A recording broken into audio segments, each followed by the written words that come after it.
أجمعين أما بعد رب اشرح لي صدري ويسر لي أمري واحلل عقدة من lisani yafqahu qawli.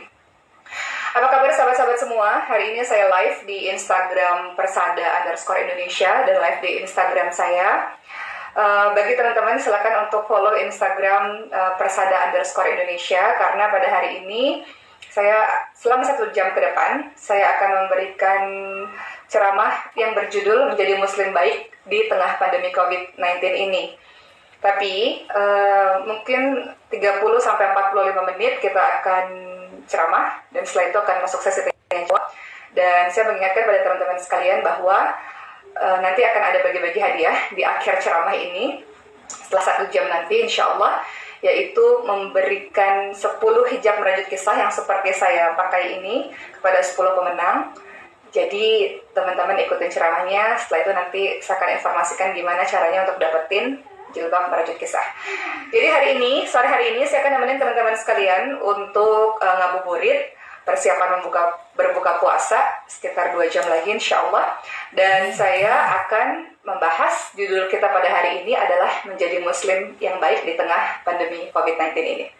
Baik teman-teman sekalian, seperti yang kita tahu fenomena yang terjadi pada saat ini, kita tahu bahwa Corona atau COVID-19 ini mulai ada beritanya di Indonesia, mulai disebarluaskan masuk di Indonesia bulan Maret 2020. Walaupun para ahli mengatakan Corona atau COVID-19 ini masuk ke Indonesia pada bulan Januari. Tapi kita lihat teman-teman sekalian bahwa sampai hari ini, update berita kemarin, 22 jam yang lalu kemarin ya, bahwa ternyata di Indonesia ini total yang terpapar COVID-19 ada sekitar 18.010 orang. Dan 4.000 orang kurang lebih dinyatakan sembuh dan 1.191 orang dinyatakan meninggal dunia. Dan kalau kita lihat, kita bandingkan dengan negara-negara yang ada di dunia, bahwa dari 188 negara, Indonesia menempati posisi ke-33 terbanyak orang-orang yang terpapar COVID-19-nya, di mana nomor 1 adalah Amerika Serikat. Dan kita tahu sama-sama teman-teman sekalian bahwa pada tanggal 31 Maret 2020 pemerintah kita mengeluarkan kebijakan PSBB atau pembatasan sosial berskala besar, yang mana kita pada akhirnya di beberapa tempat jadi lebih banyak berada di rumah dan tidak dibenarkan untuk datang ke tempat-tempat keramaian. Maka saya akan bahas tentang apa-apa saja yang harus kita lakukan sebagai seorang muslim yang baik di tengah COVID-19 ini dalam menyikapi apa yang terjadi pada saat ini. Tentu saja ada beberapa poin yang akan saya bahas. Yang pertama, dalam menyikapi COVID-19 yang harus dilakukan oleh setiap muslim, setiap mukmin adalah tawakal ala Allah, bertawakal kepada Allah Subhanahu wa taala. Senantiasa berserah kepada Allah Subhanahu wa taala. Maka perasaan tawakal ala Allah atau berserah kepada Allah Subhanahu wa taala itu bisa dilaksanakan teman-teman sekalian. Saya mohon maaf maka saya kadang kesini ya, karena kita ada 2 live di live yang berbeda, di live Instagram Okistina Dewi dan di live Instagram persada_Indonesia. Jadi teman-teman sekalian, sikap pertama kali yang harus dimiliki oleh setiap mukmin dalam menghadapi COVID-19 ini adalah tawakal ala Allah. Kita bisa tawakal, kita bisa berserah kepada Allah kalau kita memahami adanya COVID-19 ini adalah bagian daripada takdir Allah Subhanahu wa taala. Kita tidak bisa menghalanginya kalau memang Allah sudah memberikan ketentuan seperti ini. Kita tidak bisa menghentikannya kalau kata Allah COVID-19 ini masih terus berlanjut. Maka kita lihat bahwa segala sesuatu yang terjadi adalah karena kuasa Allah Subhanahu wa taala. Maka ada beberapa dalil-dalil yang memberitahukan mengenai segala sesuatu yang terjadi adalah takdir Allah yang memang sudah tertulis di Lauh Mahfuz.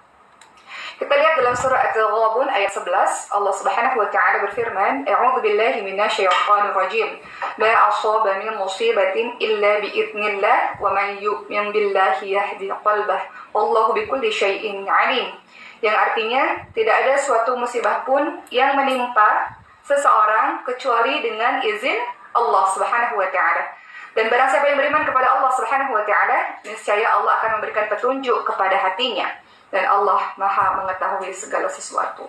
Jadi di surah At-Taghabun ayat ke-11 ini dinyatakan teman-teman sekalian bahwa tidak ada suatu musibah pun yang menimpa seseorang kecuali dengan izin Allah Subhanahu wa taala, termasuk adanya corona atau adanya COVID-19.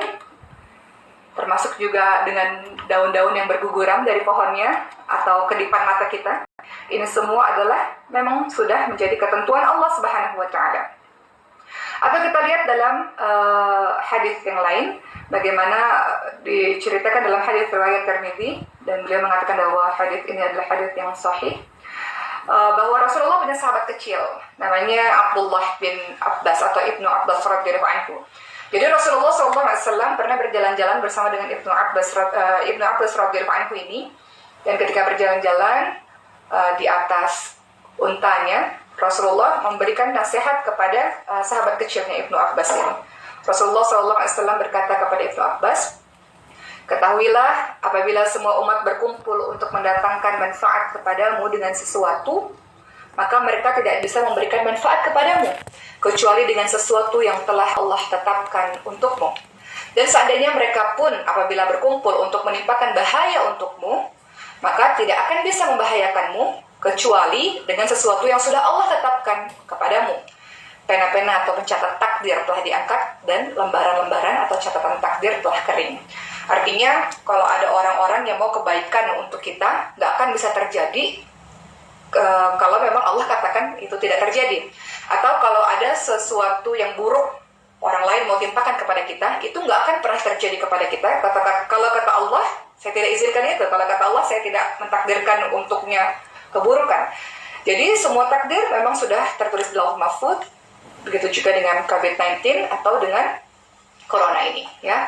Atau dalam hadis lain, hadis riwayat Muslim, kita tahu sama-sama hadis ini sering kali kita dengar bahwa sebelum penciptaan langit dan bumi, Allah sudah mencatat takdir manusia 50.000 tahun.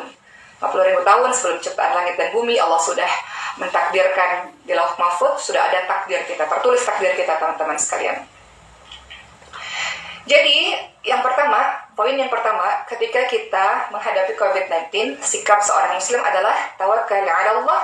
Cara kita berserah kepada Allah adalah meyakini bahwa semua yang terjadi ini, teman-teman sekalian, adalah bagian dari takdir Allah Subhanahu wa taala. Jadi kita nggak bisa bilang, kenapa sih ya Allah engkau kasih corona ini kepada kami? Kenapa sih ya Allah harus Indonesia terkena juga corona? Dan kemudian lantas menyalahkan satu sama lain. Kita menjadi orang yang berserah kepada Allah. Itu yang pertama. Kemudian yang kedua, harus menjaga aturan-aturan Allah Subhanahu wa taala. Kita jaga aturan Allah Subhanahu wa taala. Kata Rasulullah sallallahu alaihi wasallam dalam hadis riwayat Tirmidzi, Ahmad, Al-Hakim, disebutkan bahwa ihfadillah yahfadka. Jagalah Allah, niscaya Allah akan menjagamu. Jadi ini juga nasihat yang diberikan Rasulullah kepada Ibnu Abbas. Jadi Rasulullah SAW mengatakan pada Ibnu Abbas radhiyallahu anhu, jaga Allah, maka Allah akan menjagamu. Maksudnya apa ya menjaga Allah itu, teman-teman sekalian? Menjaga Allah adalah menjaga hak-haknya Allah.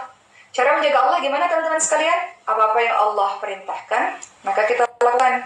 Apa-apa yang Allah larang, berjuang sekuat tenaga, nasihat untuk diri saya, kita tidak lakukan.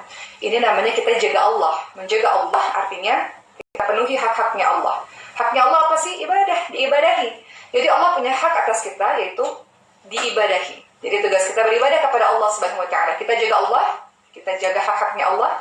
Apa-apa yang Allah perintahkan kita lakukan, apa-apa yang Allah larang kita tidak lakukan, maka Allah akan jaga kita. Contoh-contohnya orang-orangnya seperti apa aja yang menjaga Allah itu. Ciri-cirinya contoh ya dalam surah Qaf ayat ke-32. Allah Subhanahu wa taala berfirman, "A'udzu billahi minasyaitonir rajim. Hadza ma tu'aduna likulli awwabin hafiz." Yang artinya, inilah nikmat yang dijanjikan kepadamu, kepada setiap hamba Allah yang senantiasa bertaubat kepada Allah Subhanahu wa taala dan menjaga segala aturan-aturannya. Jadi inilah nikmat yang Allah berikan kepada kita, pada hamba yang senantiasa bertaubat dan menjaga segala peraturan-peraturannya Allah. Atau ada sebuah hadis yang berbunyi, ini hadis ketika saya mulai berhijrah, teman-teman sekalian, ketika saya rasa lemah, saya ingat hadis ini hadis penguat saya waktu saya awal-awal berhijrah. Rasulullah SAW bersabda, saya lupa ya ini hadis riwayat apa atau hadis qudsi, saya lupa, tapi kalimatnya adalah, kalau kita menuju kepada Allah sejengkal, Allah akan menuju kepada kita sehasta. Kalau kita menuju kepada Allah sehasta, Allah akan mendekat kepada kita sedepak. Dan kalau kita kita berjalan menuju kepada Allah, Allah akan berlari menuju kepada kita. Artinya Allah lebih mendekat kepada kita kalau kita dekat kepada Allah Subhanahu wa taala. Kemudian teman-teman sekalian, dalam hadis riwayat Bukhari Muslim, Rasulullah SAW bertanya kepada Mu'adz radhiyallahu anhu, pada sahabatnya, "Wahai Mu'adz, tahukah engkau apa hak Allah atas hambanya?" Maka Mu'adz pun mengatakan, "Allah dan Rasulnya lebih tahu." Maka Rasulullah SAW menjawab, "Hak Allah atas hambanya adalah beribadah hanya kepada Allah dan tidak menyekutukan Allah." Itu sebabnya kalau kita tanya hak Allah apa sih? Hak Allah adalah diibadahi. Jaga Allah itu maksudnya apa sih? Adalah menjaga hak-hak Allah, apapun yang Allah perintahkan. Kita berusaha untuk melakukannya, yang Allah larang kita berusaha untuk menjauhinya. Kalau kita jaga Allah, maka Allah akan jaga kita. Berikutnya teman-teman sekalian, saya mau bahas perkataan dari Ibnu Rajab. Beliau mengatakan penjagaan Allah itu kepada diri kita itu mengandung dua unsur. Yang pertama adalah Allah Subhanahu wa taala akan menjaga hambanya yang salih dengan memenuhi kebutuhannya, seperti terjaga badannya. Nah ini salah satu kalau kita kaitkan dengan corona. Kalau kita nggak mau terkena corona, nggak mau terkena COVID-19, salah satu yang harus dijaga adalah kedekatan kita kepada Allah Subhanahu wa taala. Karena Ibnu Rajab tadi mengatakan penjagaan, kalau kita jaga Allah, Allah jaga kita. Begitu kan bunyi hadisnya, kata Rasul ketika berbicara dengan Ibnu Abbas. Kata Ibnu Rajab, yang disebut sebagai penjagaan Allah itu, Allah akan menjaga hambanya yang saleh dengan menjaga badannya, anak-anaknya, keluarganya, keturunannya. Seperti itu. Bentuk penjagaan Allah ini seperti contohnya ketika ada malaikat-malaikat yang menjaga kita. Teman-teman lihat dalam surah Ar-Rum ayat 11. Allah Subhanahu wa taala berfirman yang artinya, bagi manusia ada malaikat-malaikat yang bergiliran menjaganya dari depan dan dari belakang. Mereka menjaganya atas perintah dari Allah Subhanahu wa taala. Jadi kalau kita salih, kita dekat kepada Allah Subhanahu wa taala, ada malaikat-malaikat yang senantiasa menjaga kita, ada malaikat yang menjaga kita dari depan dan dari belakang. Seperti itu. Dan ada kalanya teman-teman sekalian, Allah Subhanahu wa taala kalau kita salih, Allah akan menjaga anak keturunan kita walaupun kita udah nggak ada. Hal ini dicontohkan oleh dua anak yatim yang diberikan oleh Allah pertolongan ketika orang tuanya tentu saja sudah meninggal dunia pada zaman Nabi Khidir. Ingat ada dua anak yatim kan yang ditolong oleh Allah di zaman Nabi Khidir. Itu sebab apa? Sebab orang tuanya saleh. Dalam suratul Kahf ayat ke-82. Di situ ada kalimat wa kana abuhuma shalihah, dan ayahnya adalah seorang yang saleh. Ayahnya adalah orang yang saleh kepada Allah, yang taat kepada Allah Subhanahu wa taala. Akibat kesalehan orang tuanya, maka Allah pun menjaga anak-anaknya juga. Bayangkan teman-teman sekalian.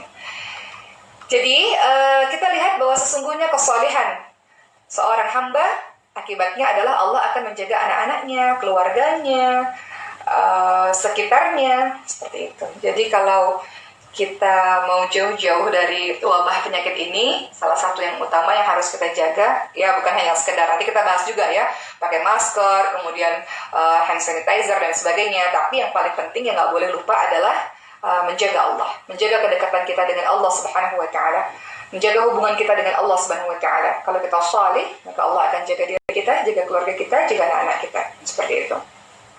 Kemudian yang kedua, Ibnu Rajab kan tadi mengatakan ya, penjagaan Allah itu ada unsur. Yang pertama tadi, bahwa Allah Subhanahu wa taala akan menjaga diri kita, keluarga kita, badan kita, kesehatan kita. Kemudian kedua, Ibnu Rajab mengatakan Allah akan menjaga agama dan keimanan kita kalau kita dekat kepada Allah Subhanahu wa taala. Ini karena ceramah di rumah jadi kepak-kepak anak-anak ya. Baik, yang kedua, Allah akan menjaga, yang disebut Allah akan menjaga kita adalah Allah akan menjaga agama kita dan Allah akan jaga iman kita. Contoh seperti yang terjadi pada kisahnya Nabi Yusuf alaihissalam. Nabi Yusuf alaihissalam pada saat itu digoda oleh seorang wanita, tidak disebutkan namanya tapi di dalam Al-Quran, tapi kita tahu secara keseharian namanya Zulaikha, atau teman-teman sering bilang Zulaika ya, bahwa ada seorang wanita mulia, cantik, luar biasa yang menggoda Nabi Yusuf alaihissalam di tempat yang sepi, di sebuah kamar.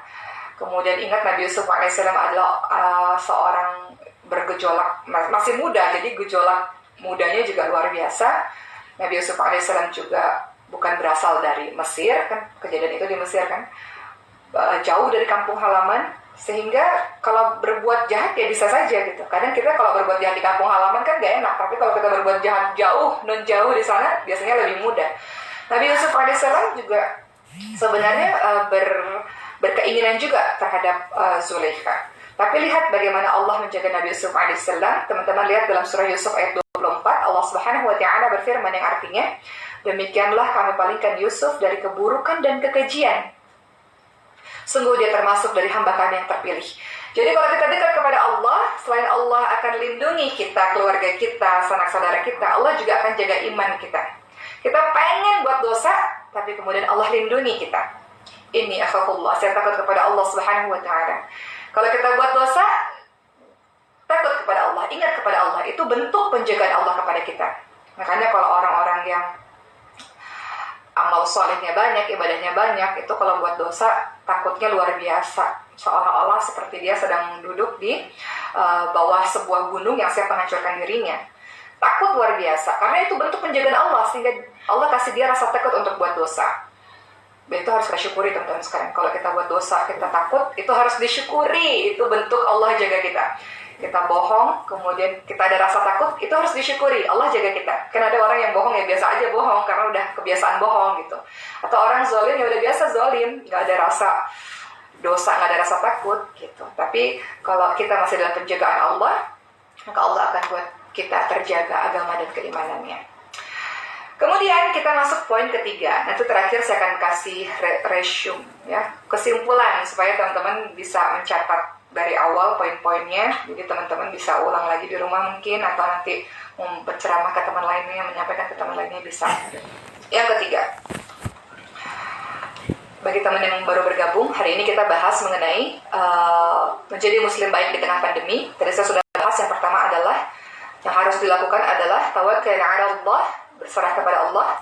Yang kedua adalah menjaga aturannya Allah Subhanahu wa taala. Kemudian yang ketiga yang kita bahas sekarang ini adalah ingat bahwa keadaan setiap mukmin dia senantiasa bersyukur dan bersabar. Dalam hadis riwayat Muslim, Rasulullah SAW bersabda, teman-teman sekalian, sungguh menakjubkan keadaan seorang mukmin. Seluruhnya urusannya adalah baik, dan itu tidaklah didapati kecuali pada diri seorang mukmin. Jika dapat kesenangan, dia bersyukur, dan jika dia mendapat kesusahan, maka dia bersabar, dan itu pun baik untuknya. Jadi seluruh keadaan kita adalah kita sikapi dengan sabar dan syukur. Saya selalu bawa ayat ini teman-teman sekalian, karena ini ayat favorit saya juga kalau saya menghadapi berbagai macam persoalan yang saya nggak suka misalnya gitu. Maka saya akan ingat surah Al-Baqarah 216. Bagi yang sering dengar ceramah saya pasti nggak asing dengar ayat ini, karena ayat ini ayat penghibur hati saya kalau lagi sedih, atau ayat penghibur hati teman-teman semua dalam menyikapi satu keadaan. Allah Subhanahu wa taala berfirman dalam surah Al-Baqarah 216, "A'udzu billahi minasyaitonir rajim. وعسى أن تكرهوا شيئا وهو خير لكم وعسى أن تحبوا شيئا وهو شر لكم والله يعلم وأنتم لا تعلمون." Boleh jadi apa yang kamu suka itu tidak baik untukmu, dan boleh jadi apa yang kamu tidak suka, nggak suka nih corona nih ada, nggak suka nih COVID-19 ini terjadi, nggak bisa kerja, nggak bisa kemana-mana, kata Allah, itulah yang paling baik untukmu. Allah lebih mengetahui, sementara manusia tidak mengetahui. Jadi ingat bahwa sikap seorang muslim, sikap seorang mukmin yang terbaik di tengah COVID-19 ini, yang ketiga adalah dia akan senantiasa sabar, syukur dalam kehidupannya. Sabar akan adanya kejadian ini dan bersyukur akan banyaknya hikmah ketika adanya COVID-19 ini. Saya lihat beberapa postingan teman-teman saya di Instagram, ya Allah, nggak pernah terjadi ini seumur hidup 2 bulan. Ya, bisa di rumah terus sama anak-anak, bapaknya juga ada di rumah terus sama anak-anak, jadi semakin dekat sama keluarga, kayak gitulah. Jadi banyak hikmah yang didapatkan dengan adanya kejadian ini yang mungkin kita nggak dapetin kalau kita tidak mengalaminya. Oke, kita masuk yang keempat teman-teman sekalian. Untuk menjadi muslim yang baik di tengah pandemi COVID-19 ini, maka tadi saya katakan muslim yang baik itu ya ibadah hablum minallah harus, tapi kita nggak cuma doa saja, ya Allah jauhkanlah saya dari wabah penyakit ini, ya Allah hindarilah kami dari penyakit-penyakit yang mengerikan ini ya Allah. Tapi yang harus dilakukan yang keempat adalah ikhtiar. Jangan sampai ada orang mengatakan, ya udahlah, udah santai aja, nggak usah pakai masker, nggak usah pakai hand sanitizer, nggak usah jaga kesehatan. Kalau mati ya mati juga gitu. Nah itu bagian dari tidak melakukan ikhtiar. Memang kematian itu sudah ditakdirkan oleh Allah, tapi tugas manusia adalah berikhtiar. Contoh ya beberapa hadis yang disebutkan oleh Rasulullah SAW, bagaimana Rasulullah mengajarkan kita untuk ikhtiar. Walaupun takdir mati hidup memang sudah Allah takdirkan, tapi ada yang diajarkan dalam agama ini ikhtiar. Contoh, Rasulullah SAW mengingatkan kepada kita setiap hari makan kurma ajwa 7 butir kalau mau terhindar dari sihir. Itu disebutkan dalam hadis riwayat muttafaqun alaih.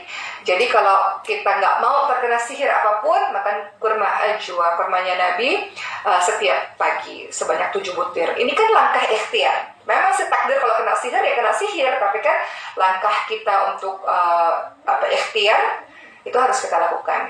Atau pernah ada di zamannya Umar bin Khattab radhiyallahu anhu, ada seorang anak muda yang sholat di masjid dan doa, ya Allah berikan aku rezeki, ya Allah berikan aku kekayaan, ya Allah. Kata Umar bin Khattab, keluar bekerja.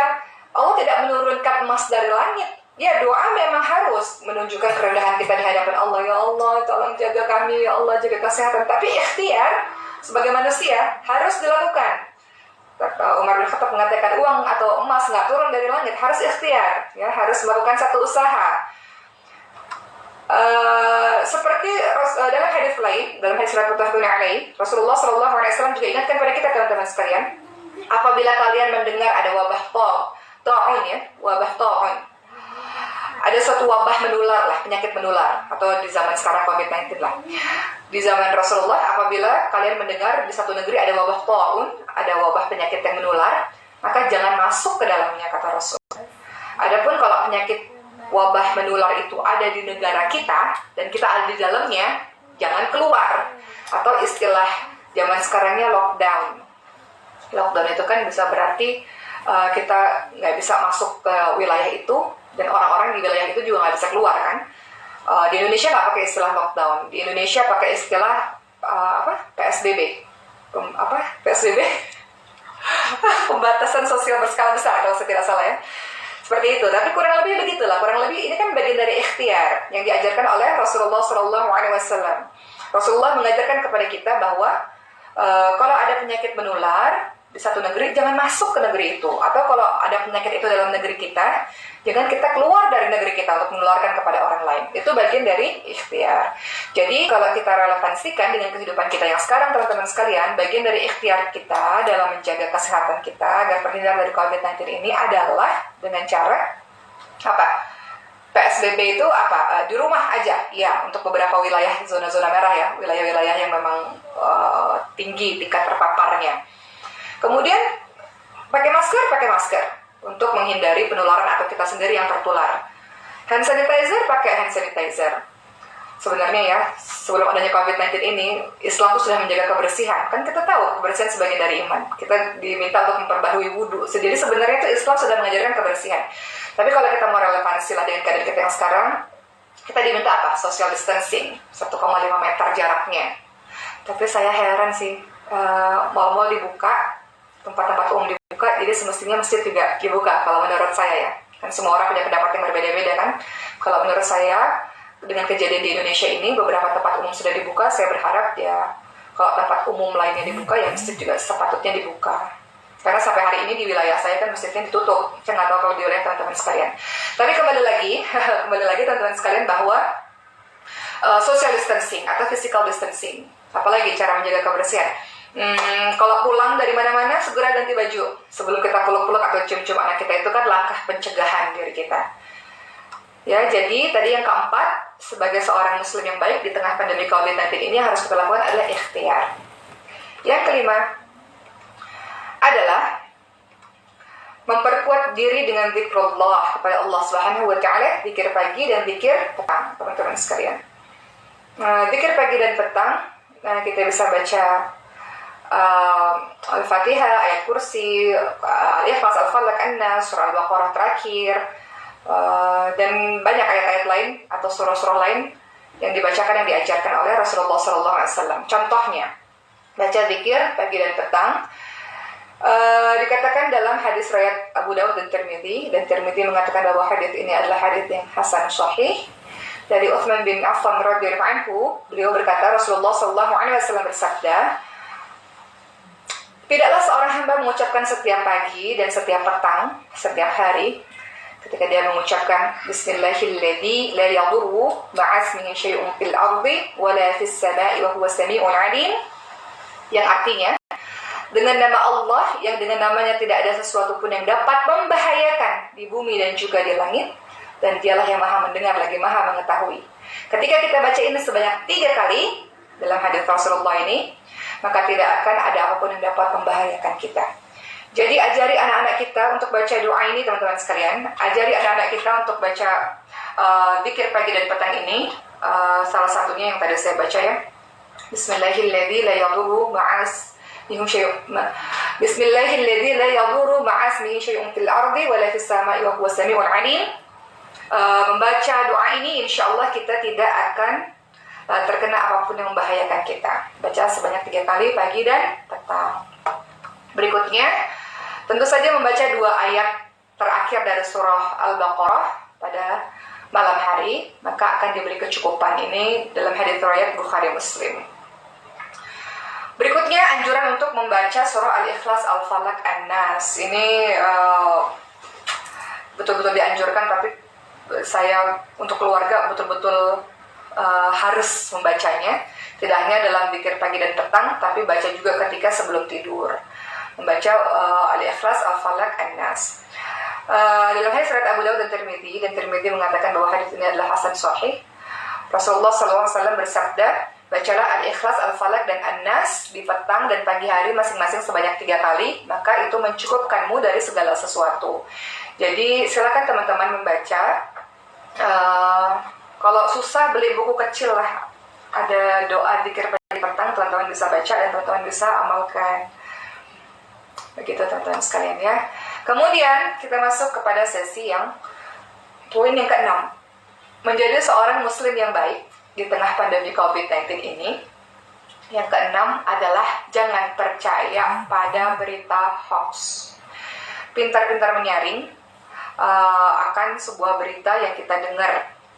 Contoh berita hoax yang tersebar di kalangan kita, contohnya misalnya, kurma harus dicuci bersih, karena kalau kurma nggak dicuci bersih, maka akan ada virus corona yang berasal dari kelelawar. Itu hoax. Maksudnya adalah semuanya harus dicuci bersih, nggak hanya kurma aja, gitu. Semuanya harus dicuci bersih, ya. Jadi jangan percaya pada satu berita yang kita belum teliti kebenarannya. Atau hoax yang lain, berita bohong yang lain, berita buat-buatan lah yang sepatutnya kita nggak langsung percaya. Contohnya ya, virus corona yang berkembang di masyarakat itu, virus corona bisa disembuhkan dengan bawang putih. Bawang putih bagus untuk kesehatan teman-teman sekalian. Tapi menurut ahli vaksin dari On Hospital Pulau Mas, Dr. Dirga Saktirambe mengatakan bahwa bawang putih dapat menyembuhkan virus corona bisa dipastikan tidak benar alias hoax, karena sampai sekarang belum ditemukan obatnya atau belum ditemukan vaksinnya untuk menyembuhkan corona. Walaupun kita tahu ya bawang putih pasti memiliki berbagai macam khasiat seperti juga dengan makanan-makanan lainnya. Tapi kalau bawang putih satu-satunya yang bisa menyembuhkan corona, menurut beliau itu adalah sebuah berita hoax. Atau ada juga berita hoax, berita lain yang tersebar di kalangan masyarakat. HP Xiaomi buatan Cina dapat menularkan corona. Yang benar adalah virus corona nggak bisa hidup lama jika menempel di benda-benda yang mati. Jadi terkadang kalau kita dengar berita hoax, teman-teman sekalian, kita jadi panik kebangetan. Paniknya kebangetan. Ya, kita harus waspada, iya. Kita jaga kesehatan, iya. Kita ikhtiar untuk terhindar dari COVID-19, berhati-hati, iya. Tapi kalau kita baca berita hoax, kita jadi parno sendiri. Kita jadi takut sendiri. Kita jadi ngeri sendiri gitu. Dan itu membuat kita, kalau kata dokter Cindy, saya nggak paham kesehatan, kalau dokter Cindy kata, kalau kita panik, imunitas kita menurun, kalau nggak salah kata beliau ya. Kita panik ya, jadi berpengaruh kepada kesehatan kita. Jadi, teman-teman sekalian, menyikapi berita-berita hoax yang tersebar yang membuat kita gelisah, ketakutan sendiri itu, lihat dalam surah Al-Hujurat ayat ke-6. Allah Subhanahu wa taala berfirman, "A'udzu billahi minasyaitonir rajim. Ya ayyuhalladzina amanu in ja'akum fasiqun binaba'in fatabayyanu an tusibu qauman bijahalatin fatusbihu ada ma fa'altum nadimin." Yang artinya, wahai orang-orang yang beriman, jika datang sebuah berita kepadamu dari orang fasik, maka periksalah dengan teliti berita tersebut, supaya kamu tidak menimpakan suatu musibah kepada satu kaum tanpa mengetahui keadaannya yang menyebabkan kamu menyesal atas perbuatanmu itu.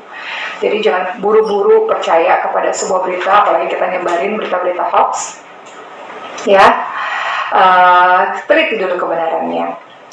Ada yang menyapa saya di Instagram, "Umi udah mau buka puasa," katanya. Iya udah, silakan buka puasa. Silakan buka puasa, sebentar lagi saya selesai insyaallah.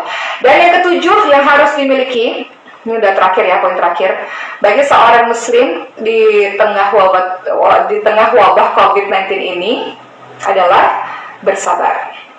Kata Allah Subhanahu wa taala dalam surah Al-Baqarah 155 sampai 157, "A'udzu billahi minasyaitonir rajim. Wa lanabluwannakum bisyai'in minal khawfi wal ju'i wa naqsin minal amwali wal anfusi wat thamarat wa bashshirus sabirin alladzina idza asabathum musibatun qalu inna lillahi wa inna ilaihi raji'un." Allah Subhanahu wa taala berfirman bahwa Allah akan memberikan cobaan kepada kita semua dengan ketakutan, kelaparan, kekurangan harta, jiwa, dan buah-buahan, dan beritakan kabar gembira untuk orang-orang yang sabar. Yakni ketika ditimpa musibah, dia mengatakan inna lillahi wa inna ilaihi raji'un, atau segala sesuatu milik Allah dan kembali kepada Allah Subhanahu wa taala. Orang-orang yang seperti inilah yang akan mendapatkan keberkahan yang sempurna dan rahmat dari Tuhan mereka, dan mereka inilah orang yang mendapat petunjuk. Jadi apapun yang terjadi, iya, mungkin sebagian kita diuji oleh Allah dengan kesehatan. Sabar. Allah uji dengan rezeki. Ya, saya tahu teman-teman sekalian, saya pun mengalaminya. Keluarga saya pun mengalaminya. Saya yakin semua keluarga mengalaminya. Dan saya banyak dapat cerita dari teman-teman. Mereka mengatakan banyak banget orang-orang yang datang kepada saya, kata teman saya, meminjam uang karena kondisi ekonomi yang nggak stabil. Kementerian Tenaga Kerja mengatakan ada 1,5 juta orang di Indonesia yang kehilangan pekerjaannya. Jadi 10% PHK, sisanya dirumahkan. Jadi kesulitan ekonomi dirasakan oleh banyak orang, mulai dari orang kecil sampai mereka yang punya, banyak kan pabrik-pabrik tutup teman-teman sekalian, restoran-restoran tutup,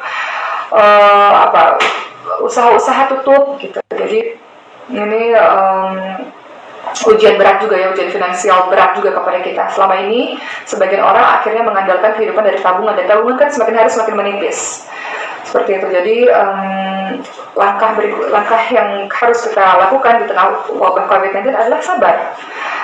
Mengeluh tidak menyelesaikan permasalahan, marah-marah apalagi kepada Allah Subhanahu wa taala. Apa dosa saya ya Allah? Nggak mungkin, nggak punya adab kita kalau kita katakan, apa dosa saya, apa salah saya ya Allah? Kenapa Engkau pilih saya ya Allah untuk merasakan COVID-19 ini ya Allah misalnya.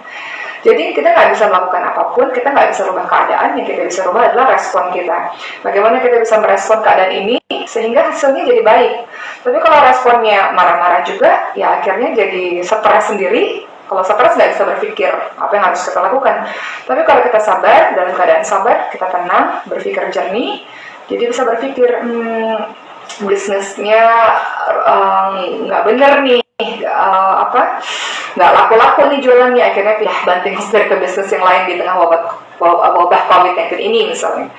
Contoh teman saya akhirnya buat masker, jualan masker ya, atau jualan hand sanitizer misalnya, atau sekarang jualan makanan laku banget nih. Jualan makanan laku banget, jadi banting setir dengan berubah jualannya misalnya. Itu semua bisa didapatkan kalau kita sabar. Kalau kita sabar, kemudian kita hatinya tenang, dalam keadaan tenang, kita bisa berpikir jernih untuk menyelesaikan permasalahan ini. Begitu teman-teman sekalian, penutup dari saya pada hari ini sebelum saya mengambil 2 pertanyaan dari teman-teman. Musibah yang terbesar sebenarnya adalah bukan musibah dunia. Musibah yang terbesar adalah sesungguhnya ketika